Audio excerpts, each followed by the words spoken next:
बिस्मिल्लाहिर्रहमानिर्रहीम। अस्सलाम वालेकुम।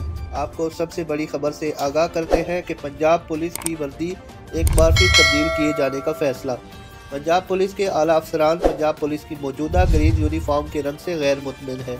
आईजी पंजाब डॉक्टर उस्मान अनवर ने भी अफसरान की राय से इत्तफाक कर लिया। ज़राए के मुताबिक आईजी पंजाब डॉक्टर उस्मान खुद भी ग्रीन यूनिफॉर्म को तब्दील करने के ख्वाहिशमंद हैं। यूनिफॉर्म की तब्दीली के हवाले से लाहौर पुलिस के दरबार में भी मौजूदा अफसरान की राय ली गई। अफसरान ने यूनिफॉर्म की तब्दीली के हक में राय दी। पंजाब पुलिस में मौजूदा ग्रीन वर्दी तब्दील करके यूएसपी की ग्रे रंग की वर्दी पर मुंतकिल किए जाने का सर्वे कर दिया गया है। पंजाब पुलिस ने बताया कि तमाम अजला को ग्रीन और ग्रे रंग की तस्वीर लगाकर सर्वे फार्म भिजवा दिए गए हैं। रवां हफ्ते तक सर्वे मुकम्मल करके रिपोर्ट आईजी ऑफिस भिजवाने का हुक्म दिया गया है।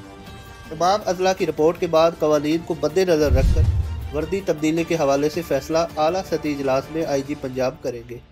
याद रहे कि साबिक आईजी पंजाब मुश्ताक सुखेरा के दौर में वर्दी तब्दील करके ग्रीन पर मुंतकिल की गई थी। इस वर्दी की तब्दीली को अक्सर अफसरान ने नापसंद किया था।